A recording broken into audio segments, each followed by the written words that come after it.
Boa noite a todos. Que alegria para mim estar mais uma vez aqui no Lar de Carla, conversando, refletindo sobre temas da doutrina espírita, que de alguma forma vão nos ajudar nesta caminhada terrena. E fiquei muito feliz pelo convite da Ana para que eu pudesse expor um pouquinho sobre o olhar espírita sobre a Bíblia, trazendo e tecendo algumas considerações relevantes que nos ajudam a compreender um pouquinho mais como nós devemos estudar, entender, compreender as Escrituras, os Evangelhos. E eu selecionei 4 pontos que me pareceram importantes para agregar um pouquinho mais de conhecimento sobre esta questão. E os 4 pontos que nós vamos refletir são: será que o espírita deve estudar a Bíblia? Vamos compreender. Entender também se a Bíblia ela é contrária ao espiritismo. E em caso positivo, em que momento essas restrições ao espiritismo foram incluídas na Bíblia? E ainda abordar sobre os fenômenos mediúnicos que nós percebemos nos evangelhos, nas escrituras, na Bíblia. Então, acredito que esses 4 pontos vão certamente nos ajudar a compreender a importância de estudarmos, de conhecermos sobre as Escrituras. Então, já abordando o primeiro ponto, é exatamente se o espírita deve estudar a Bíblia. E a resposta é sim, é positiva, porque a Bíblia ela nos traz os primórdios do cristianismo. E exatamente por isso, e nós somos cristãos, sabemos disso, é muito relevante que nós não apenas conheçamos a Bíblia, mas que nós possamos estudar o Evangelho, já que ela traz exatamente a trajetória da evolução do homem, a evolução da humanidade. Diferentemente do que muitas pessoas possam acreditar, as escrituras não são um amontoado de alegorias, de modo algum. Se assim fosse, a doutrina do Cristo que ali está presente não teria sobrevivido tantos séculos. Então, certamente, ali nós encontramos muitas verdades, muitas orientações, muitos roteiros de vida para todos nós. Então, vejam, reflitamos. E aqui eu trago até as palavras de Leon Denis no livro Cristianismo e Espiritismo. E ele faz a seguinte reflexão conosco. Ele diz: se essa crença trazida pela Bíblia fosse um mito, uma inverdade, uma alegoria, será que teria sido suficiente para inspirar os primeiros cristãos no espírito de sacrifício que nós vimos? Será que eles teriam e agiriam com tanto heroísmo diante da morte, se tudo não passasse de um mito, de uma alegoria? Então, na verdade, se fosse uma inverdade, não teria proporcionado aos cristãos, a todas as pessoas, condições de fundar uma religião que dura há 20 séculos. Então, tudo isso nos faz ver que a verdade existe e ali está. Porque só a verdade, diz Leon Denis, pode desafiar a ação do tempo.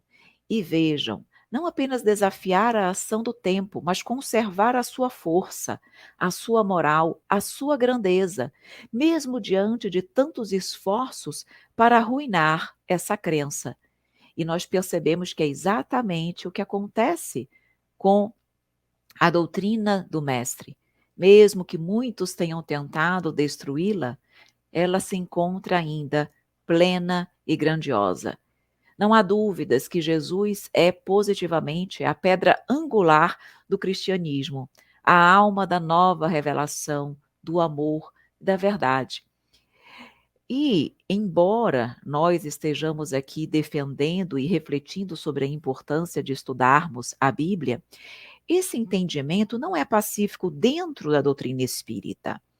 Há quem defenda, por exemplo, que não há necessidade de estudar o Antigo Testamento, porque o Novo Testamento teria substituído o Antigo, bastando o conhecimento deste segundo para que tudo aquilo que é importante saber se soubesse.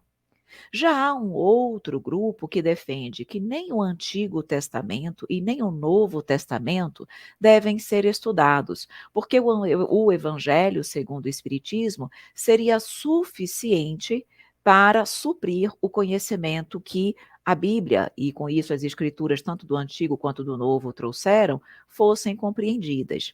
Então vejam aí que nós estamos aqui, de forma muito singela, colocando o nosso entendimento e trazendo algumas observações para que você também possa tirar as suas próprias conclusões. Mas vejam, nós precisamos compreender que a doutrina espírita ela é uma filosofia cristã. Nós somos essencialmente cristãos. Por isso entendemos ser importante o estudo dos seus primórdios, das suas premissas. Quando nós estudamos o Evangelho segundo o Espiritismo, nós sabemos que ele não aborda todo o conteúdo do Novo Testamento. Ele aborda a parte essencialmente moral do Novo Testamento, aquilo onde não havia dúvidas, questionamentos, controvérsias entre as religiões. Mas o Evangelho segundo o Espiritismo não traz todo o conteúdo do Novo Testamento. E uma informação muito relevante para que nós possamos compreender que vale a pena estudar as Escrituras e a Bíblia é que Kardec, codificador da doutrina espírita, ele estudou não apenas a Bíblia, mas outros textos sagrados.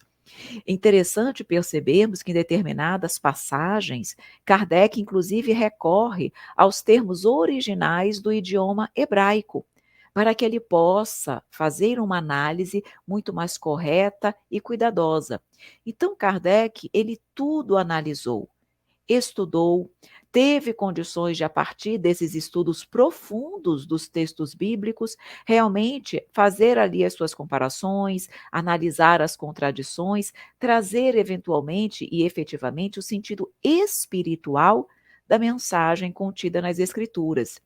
Ele não seria irresponsável de fazer considerações tão profundas sobre tantos temas abordados na Bíblia sem estudar as Escrituras.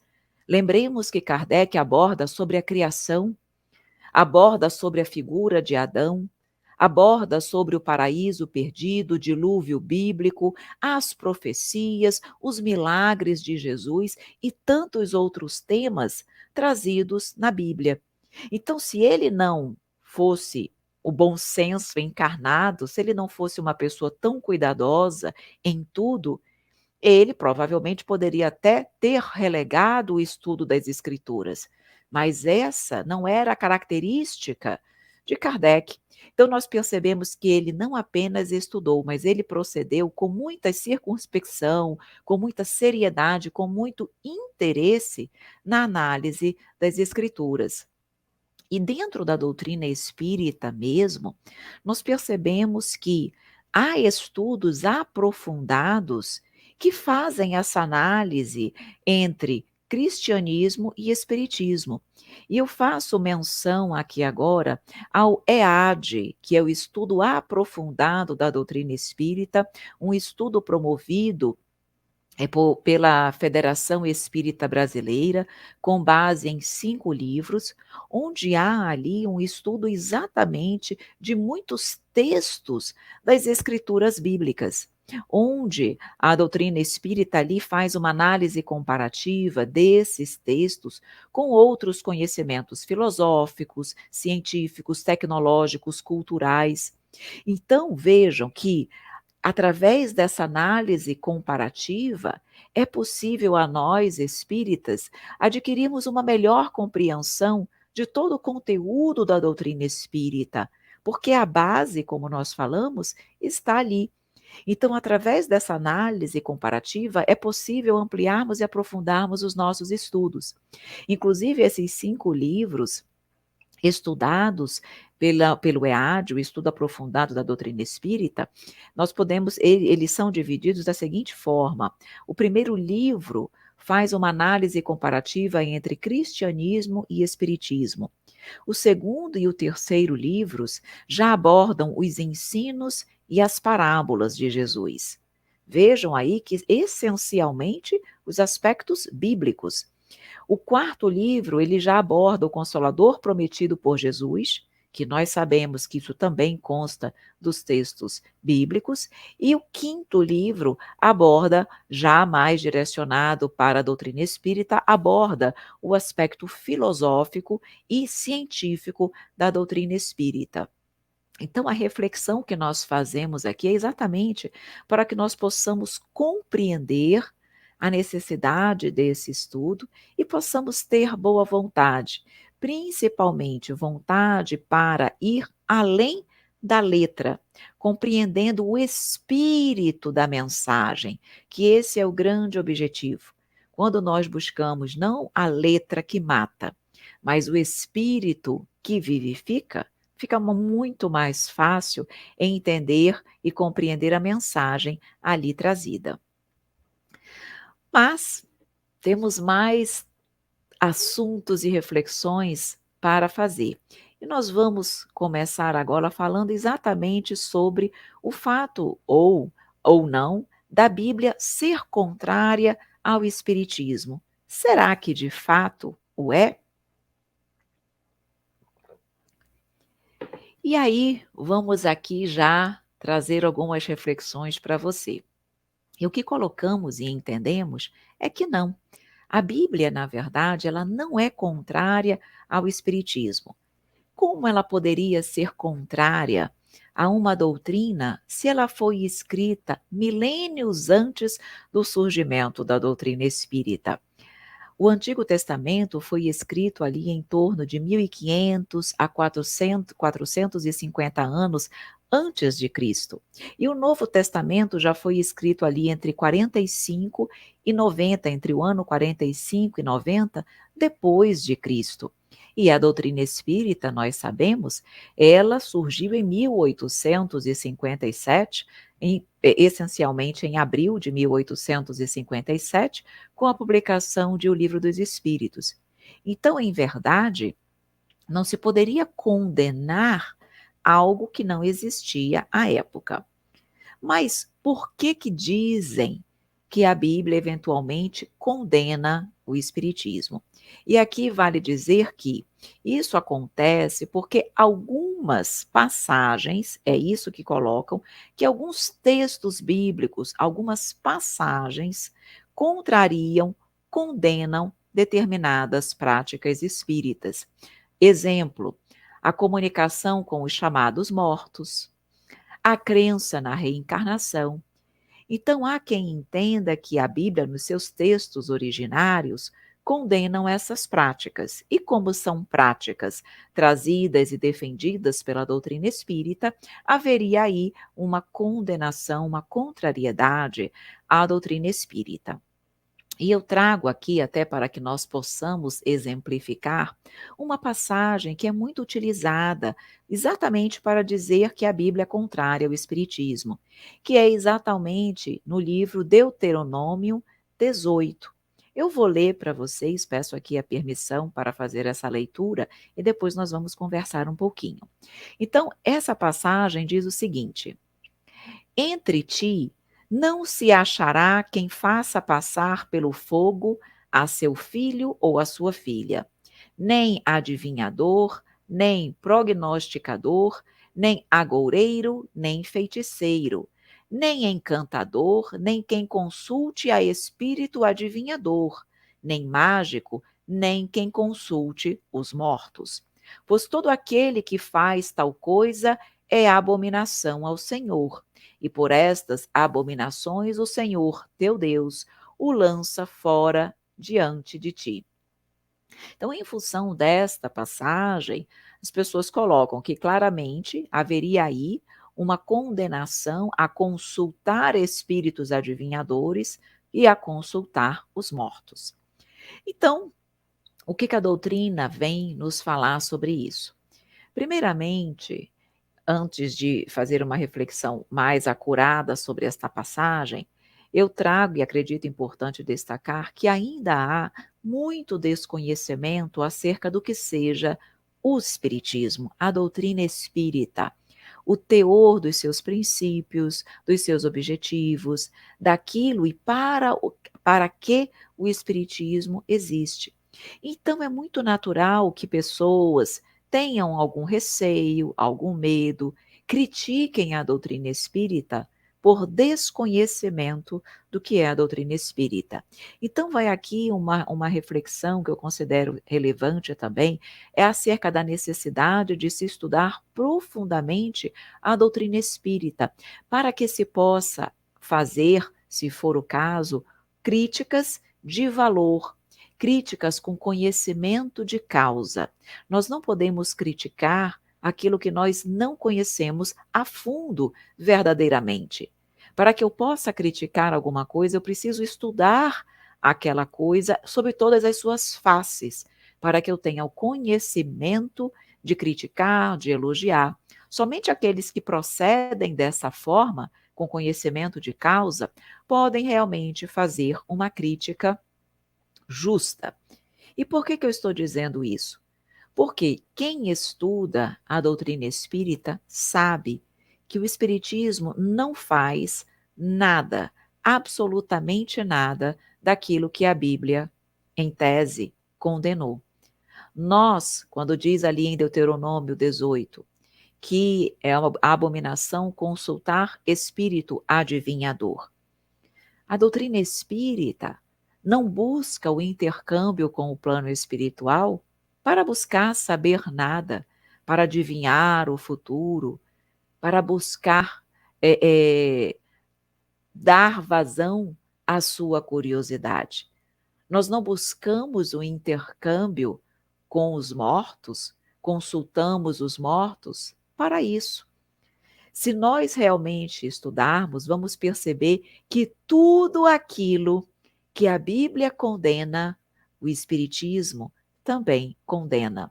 Porque a doutrina espírita nos mostra que, efetivamente, precisamos e aqui estamos para viver a lei de amor e de caridade.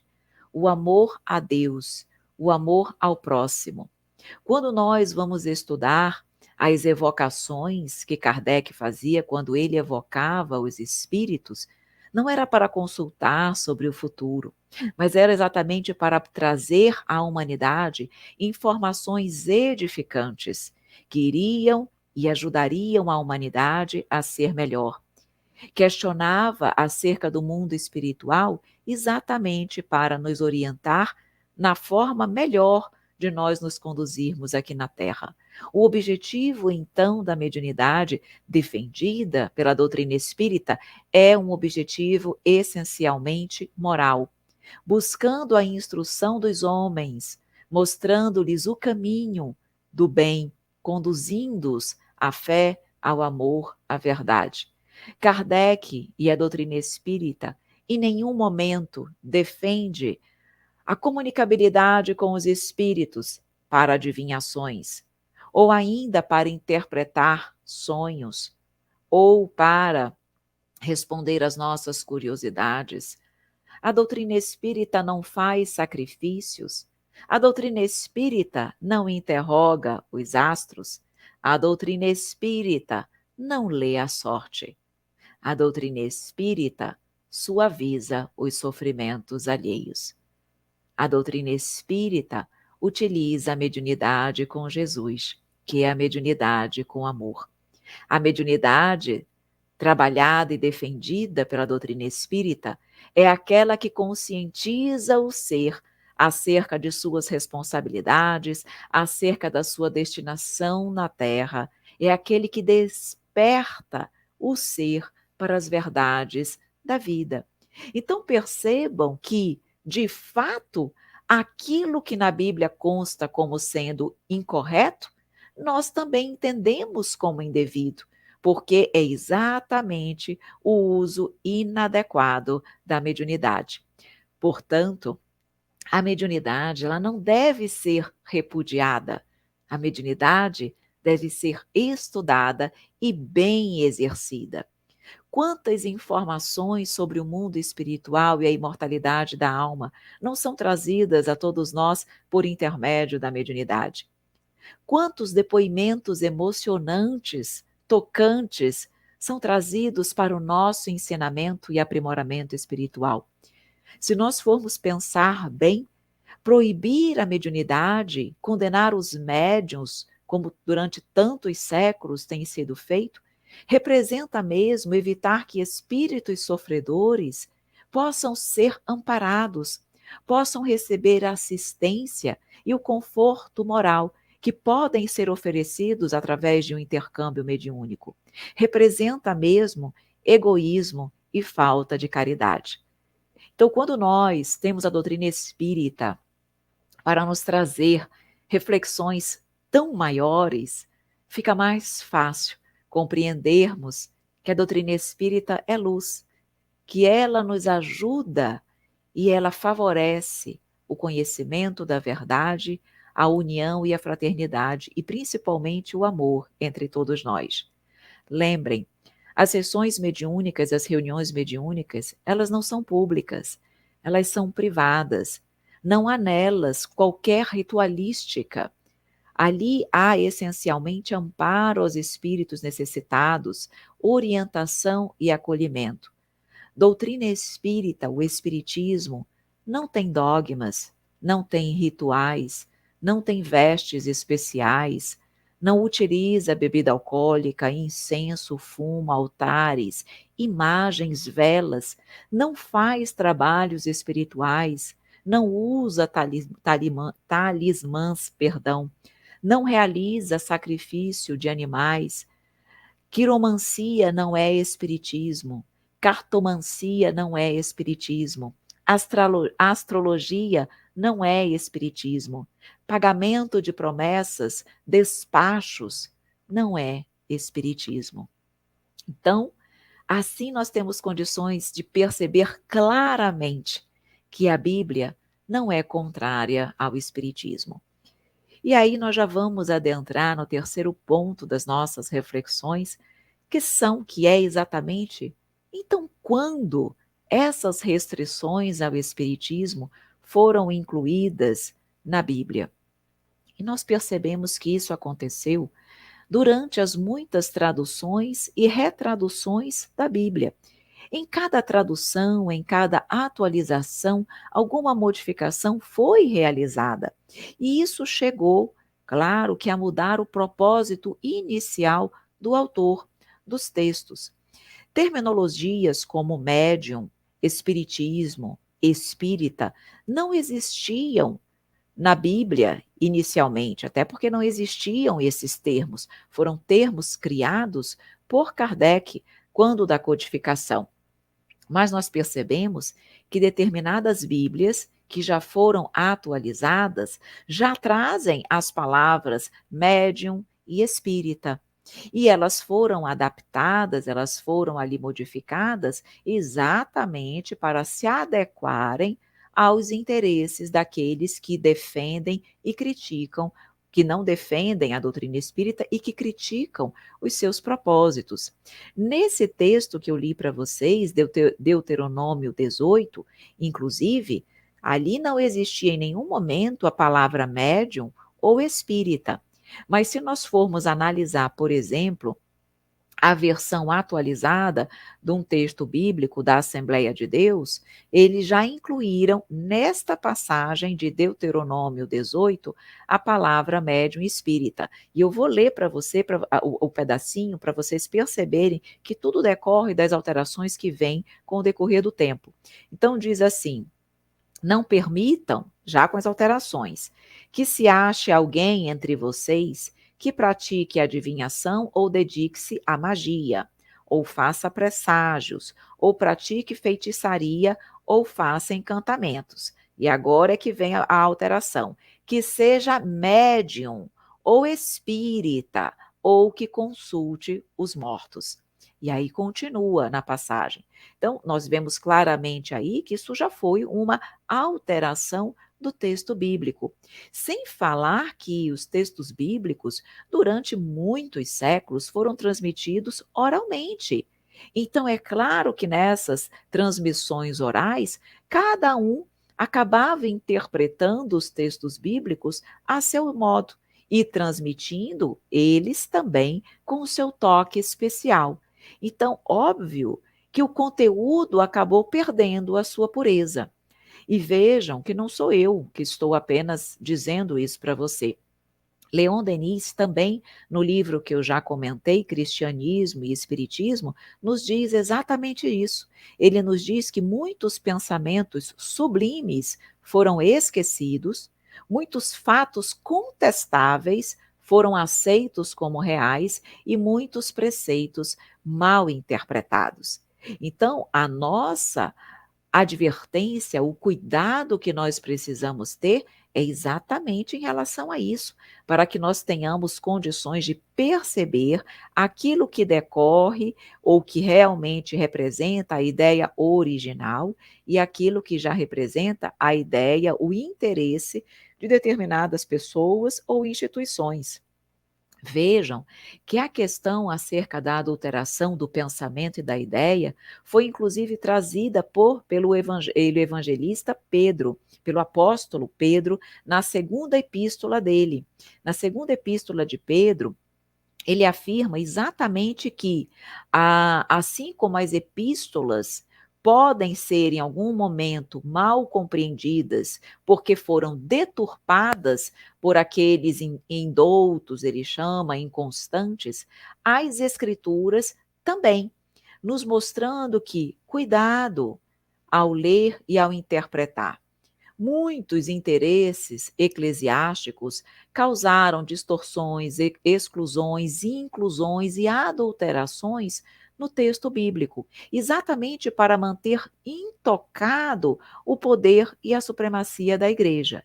Então, cabe a nós termos esses cuidados para que nós realmente não passemos a acreditar e a defender determinadas informações como sendo trazidas como sendo a verdade ou a vontade de Deus, quando na verdade não o são. Por isso, mais uma vez, a importância de nós estudarmos a fundo os textos bíblicos para que possamos fazer essa análise comparativa.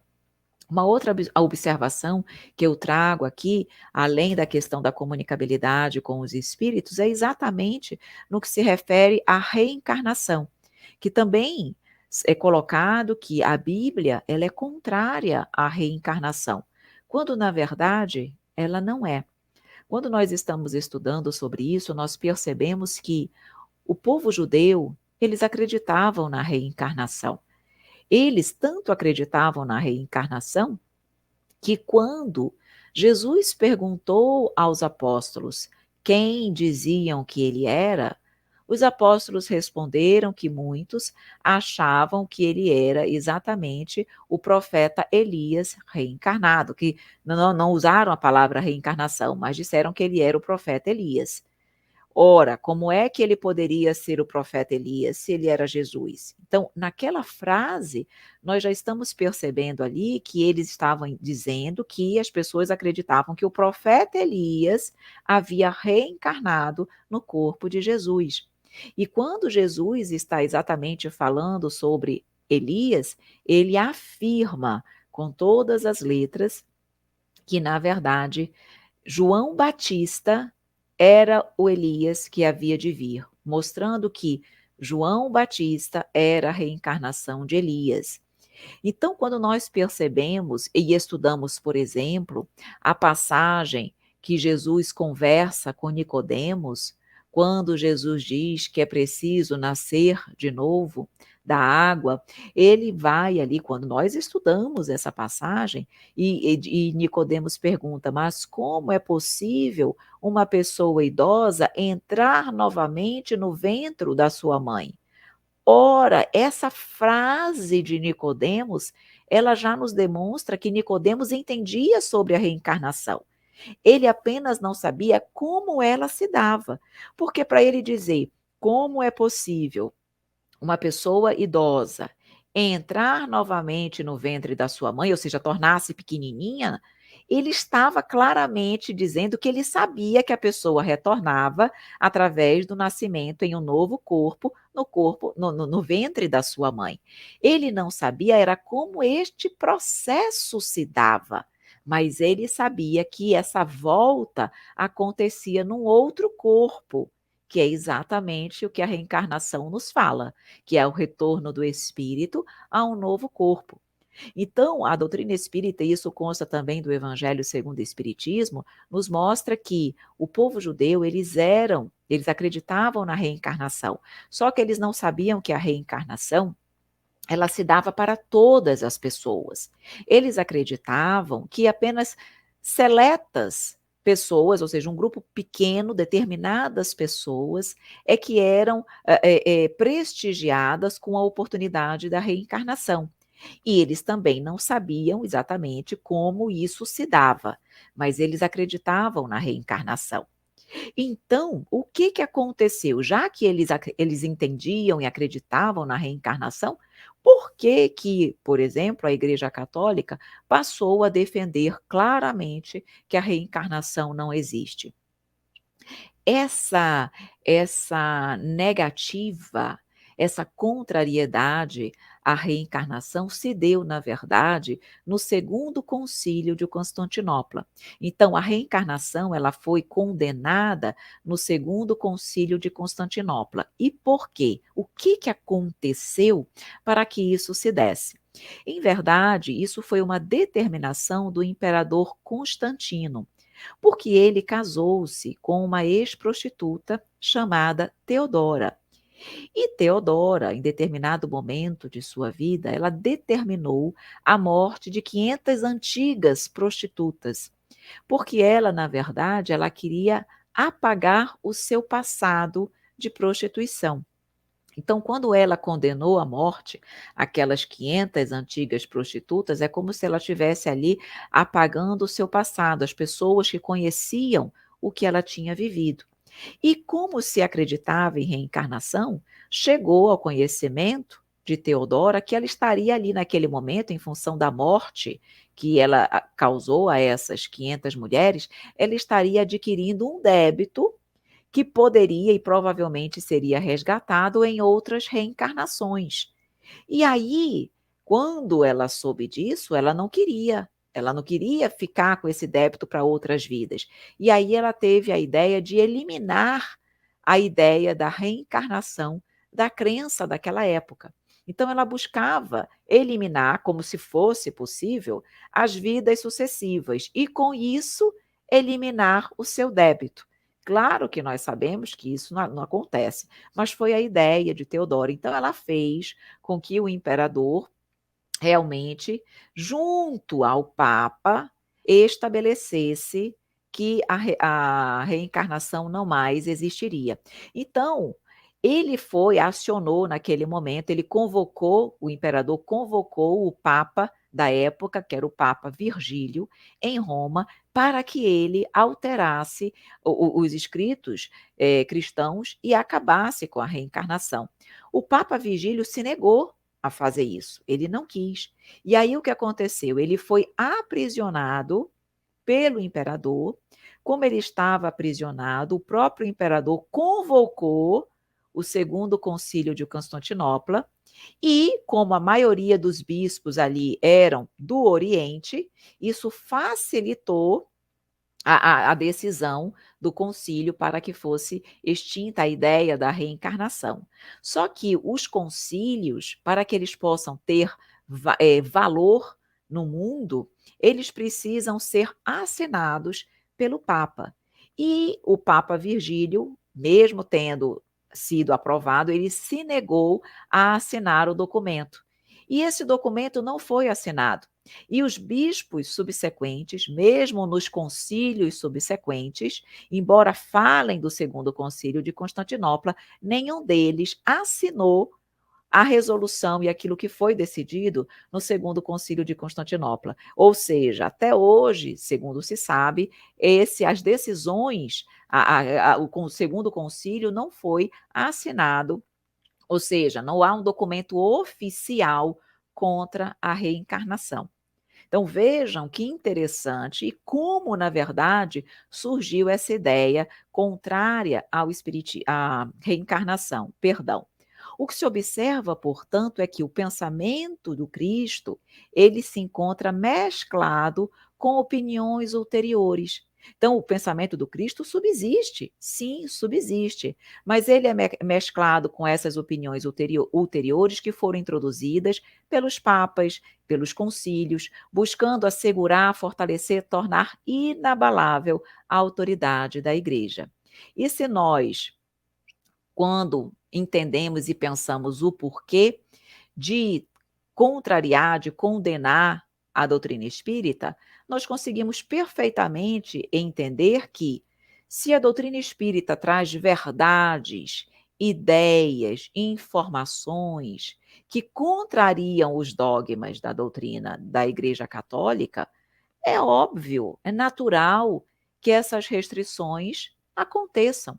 É até esperado mesmo que isso aconteça. E uma coisa que a doutrina espírita nos diz: quanto maior a importância e o medo que uma filosofia inspire, maior será a animosidade e a cólera de seus adversários. Então, como a doutrina espírita é extremamente importante e traz um certo temor aos adversários exatamente pelas verdades que ela traz, nós percebemos que a animosidade, a cólera, a crítica, ela é muito grande. Mas a nós cabe agir de que forma? Buscando o conflito? O revide? De modo algum. A nós, espíritas, cabe exatamente buscarmos a pacificação, buscarmos a união. Nunca o revide. É com coragem, com resignação, com fé, vivenciando as verdades do Evangelho, que nós vamos, pouco a pouco, vencer todas as adversidades, todos os conflitos. Então, revide nunca, pacificação sempre. E para que nós possamos, então, adentrar agora no nosso último ponto, o que nós vamos trazer para a nossa reflexão nesse momento? Exatamente se na Bíblia há ou não fenômenos mediúnicos, porque a doutrina espírita, o seu aspecto científico, é essencialmente do intercâmbio com o plano espiritual através da mediunidade. Ora, quem defende que a Bíblia é contrária à doutrina espírita, defende que é contrário ao uso da mediunidade, se esquece que na Bíblia nós temos uma demonstração gigantesca de fenômenos mediúnicos. E isso nos mostra que a mediunidade sempre existiu, em todas as épocas da humanidade. Não foi algo e não é algo trazido pela doutrina espírita. Quando nós observamos a Bíblia, nós observamos que a mediunidade era algo extremamente natural, exuberante mesmo. Quando nós falamos, por exemplo, da mediunidade profética, a Bíblia, no Antigo Testamento, no Novo Testamento, nos traz ali exemplos inúmeros da mediunidade profética, de profecia, de forma exuberante e natural. Quantos e quantos profetas não estão ali demonstrados e trazidos na Bíblia? Moisés mesmo era detentor de uma grande mediunidade, de poderosos recursos espirituais, na demonstração clara da mediunidade de efeitos físicos, quando nós estamos estudando, por exemplo, as 10 pragas do Egito, quando ele precisou agir para tirar o povo de Israel da submissão ao Egito, nós percebemos ali claramente os poderes mediúnicos que ele tinha, secundados por Deus, por Jesus, pela espiritualidade superior. Quando nós observamos o fenômeno de Pentecostes, onde os apóstolos ali naquela festa de Pentecostes, cada um deles falou em idiomas diferentes, idiomas aos quais eles nem conheciam, na chamada mediunidade poliglota ou de xenoglossia. Tanto é que, a partir do fenômeno de Pentecostes, os apóstolos começaram a vivenciar os fenômenos mediúnicos de uma forma muito mais efetiva. Quando nós estamos, por exemplo, observando o fenômeno da transfiguração do Tabor, quando Jesus ali transfigurou-se para Pedro, Tiago e João, e ao lado dele apareceu Moisés e Elias, nós, aquele momento onde nós vemos ali Moisés e Elias, ali é o que nós chamamos de materialização de espíritos, fenômeno mediúnico muito bem explicado e trazido pela doutrina espírita. Quando Jesus transfigurou-se diante dos apóstolos, que ele ficou repleto de luz, de um brilho que lhe tomou por completo, a transfiguração é estudada e trazida pela doutrina espírita também como um dos fenômenos trazidos e demonstrados e explicados pela mediunidade. Outro fenômeno que nós observamos claramente dentro da Bíblia é o fenômeno da voz direta, quando os espíritos falam sozinhos, nós escutamos vozes no ambiente sem que ninguém esteja ali falando. E lembrem que também ainda na transfiguração do Tabor, na hora que Jesus se transfigurou e se iluminou, uma voz foi ouvida por todos e dizia: Este é o meu filho amado, que muito me agrada, escutem o que ele diz. Fenômeno da voz direta, também explicada maravilhosamente pela doutrina espírita. O fenômeno, por exemplo, da audiência, que é a capacidade de ouvirmos os espíritos. Moisés, quando estava no Monte Sinai, que ele ouviu a voz dos espíritos, acreditando ser o próprio Deus, dando ali para ele, mostrando a ele qual era a sua missão, que era salvar o povo do Egito e levá-los à terra prometida. Ali foi também um fenômeno mediúnico, e vejam que Moisés tinha ali 80 anos, e isso não impediu em nenhum momento dele, com essa capacidade de ouvir os espíritos. Outra mediunidade que nós vemos claramente na Bíblia é a mediunidade de cura, mediunidade curadora. Jesus foi o maior exemplo de espírito que trazia essa mediunidade de forma tão plena, tão pura e tão bela, mas os próprios apóstolos, principalmente depois do fenômeno de Pentecostes, que saíram para pregar o evangelho, eles curaram a muitas pessoas. Então, eles tiveram ali também o aflorar da sua mediunidade. E podemos falar ainda de muitas outras. Lembremos, por fim, mas não que seja a única, a mediunidade de inspiração e de intuição. A Bíblia foi escrita por vários evangelhos, né? Foi trazida em vários evangelhos, de Mateus, de João, de Marcos. Os evangelistas, eles trouxeram as passagens evangélicas décadas após o desencarne de Jesus. E quando nós estamos ali lendo os evangelhos, nós conseguimos perceber que eles trazem as palavras ditas, os diálogos ditos por Jesus. Como é que eles lembravam de todos esses detalhes décadas após a passagem de Jesus?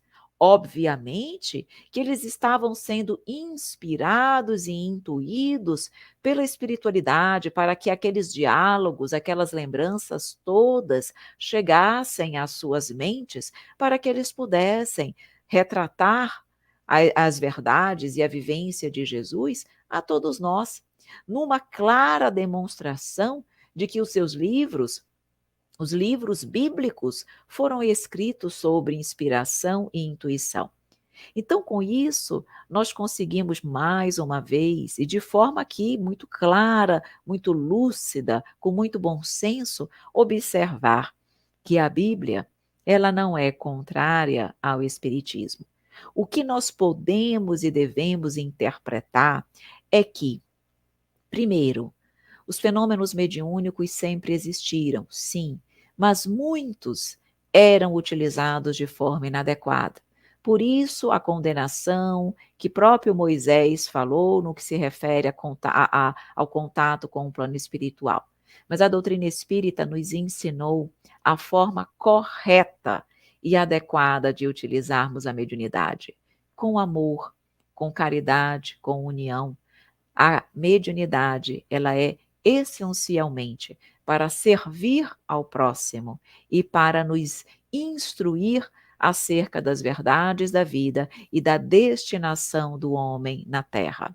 A Bíblia traz grandes verdades, mas precisa ser bem estudada e compreendida, buscando o espírito da letra sempre, e não a letra que mata, ok? E que nos mantém na ignorância. Assim, meus queridos amigos, nós vamos finalizando as nossas reflexões. Espero que nós tenhamos conseguido trazer algumas ideias, sanar algumas dúvidas e curiosidades que você possa ter tido sobre o tema. E eu sempre termino as nossas reflexões com uma poesia, então não poderia ser diferente. Então preparamos uma poesia que se chama Bíblia Sagrada e nos diz: Bíblia Sagrada traz os primórdios do cristianismo, a trajetória evolutiva da humanidade. Com seus textos cheios de simbolismo, ensinou ao homem a religiosidade. Deve ser conhecida e estudada. Sua mensagem bem interpretada. As Escrituras não são alegorias, há verdades em suas teorias. Trouxe a doutrina do Cristo, inspirou cristãos ao sacrifício, heroísmo em face da morte, tendo no Evangelho o suporte. Não é contrária ao Espiritismo, pois escrita antes da doutrina. Interpretação sem fanatismo é importante e muito ilumina. O proibido pela Bíblia também o é pela doutrina. Mediunidade não é magia, muito menos indisciplina. Não fazemos adivinhações, nem usamos medalhões. Mediunidade não lê a sorte, alivia a dor da morte. Foram muitas as traduções e com elas as restrições. O Espiritismo foi condenado como coisa do diabo. A Bíblia perdeu em pureza para a supremacia da Igreja. A mensagem cristã subsiste, mas mesclada a interesse triste. Aos espíritas cabe a pacificação, nunca o revide ou a desunião. Lembremos que somos cristãos, amamos a Deus e a nossos irmãos. Muito obrigada.